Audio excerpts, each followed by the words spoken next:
Alright, welcome to the animation tutorial. I'm obviously going to teach you how to animate things. That means we're going to learn how to move stuff around in our composition. We're going to learn how to make them fade in, fade out, stuff like that. So you should have these two clips. This one's a still image, mountain art, PNG, and Snowman Genocide WMV. You find them in your resources for tutorials folder. Grab the Snowman one, drag it down here to create new comp.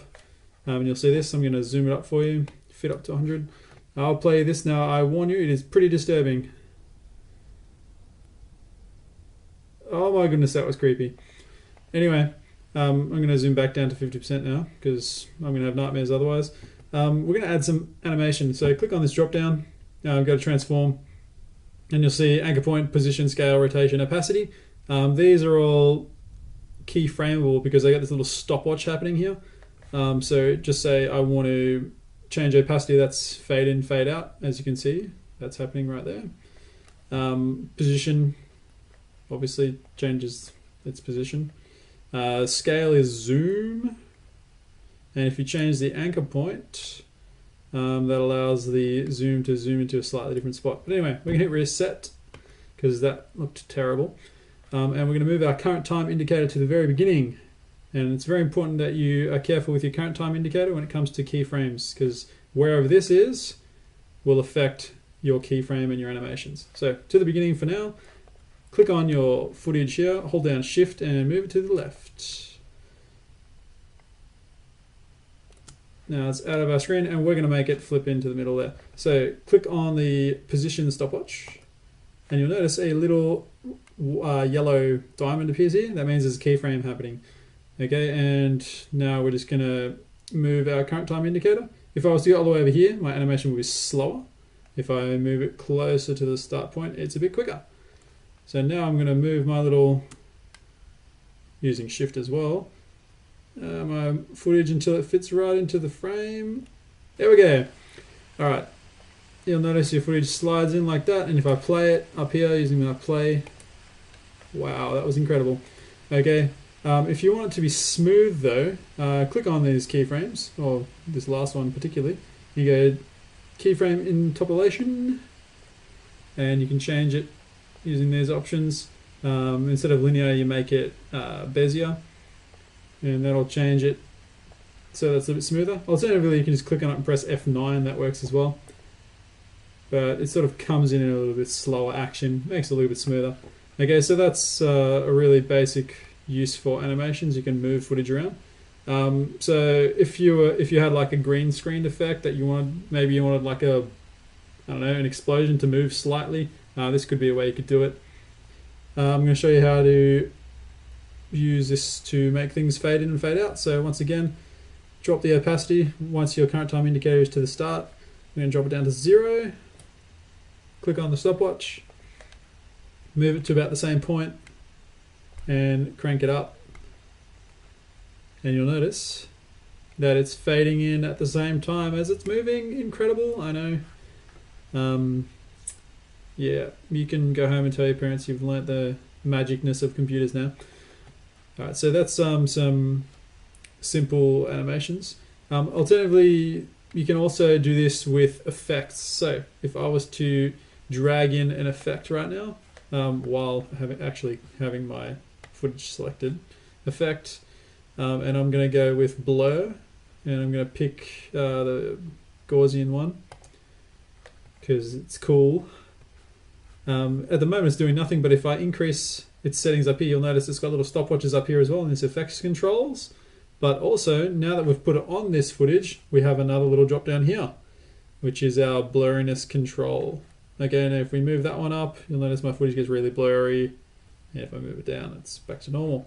Now, we don't want this blurriness to kick in straight away. We want it to happen when this crazy person kicks the snowman. We want the blurriness to happen as if, like, you know, the blurriness is happening as a result of this complete and utter destruction of this snowman. So we'll have the blurriness kicking in about here, I reckon. About there. So what we need to do is hit the stopwatch for blurriness. And then we're going to go to about there. No, we'll go right to the end. Why not? All the way to the end. And now we're going to increase our blurriness to really blurry.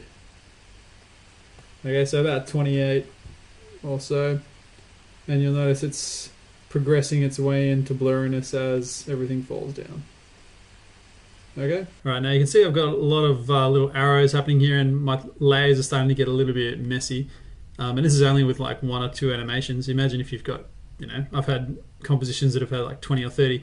So a way to make this a little bit less complicated is if you close everything, and then if you press U on your keyboard, it just pops up the stuff that you've got keyframes happening in. Okay, so that makes your workspace a little bit neater and easy to follow. So as you can see, just the things that have got keyframes happening, they're the only ones that show up. So that's the U key on your keyboard. Very handy.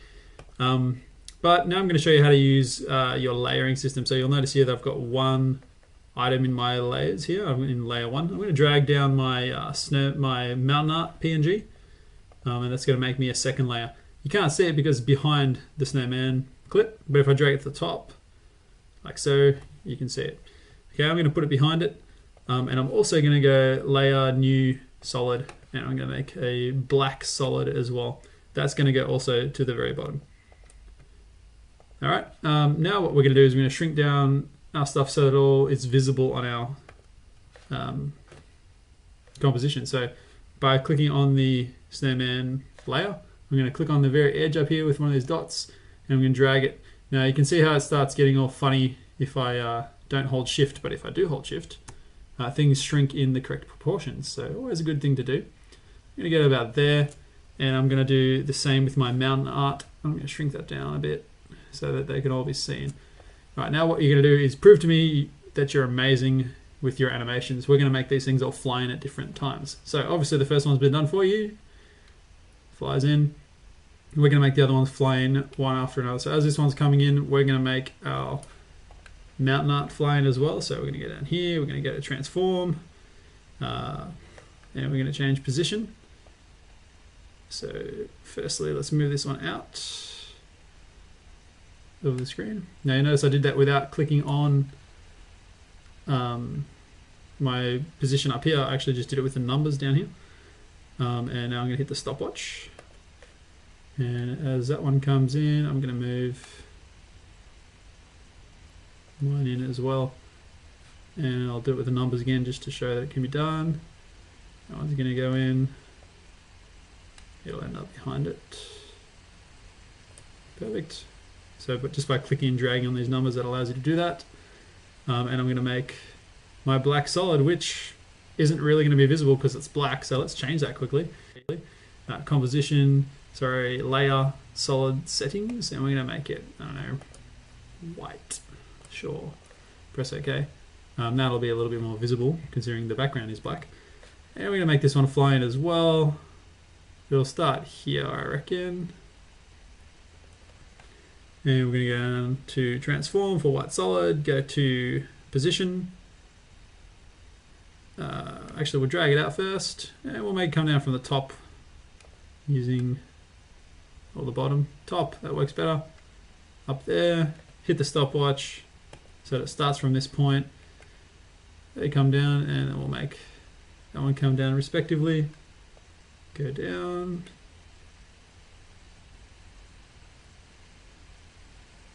Perfect. And play it from the start. So timing could probably use a little bit of adjustment, so let's do that quickly. So just drag that keyframe across so that they're all sort of in order. Play that one more time. That's a little bit better. All right, and once again, if we want to make things smooth, F9, F9, and now our movement should be a little bit smoother. Cool. That's all I want you to do for this animation tutorial. Save your work, like so, file save as, and then call it animation practice or something. All right, cool. Thank you for watching.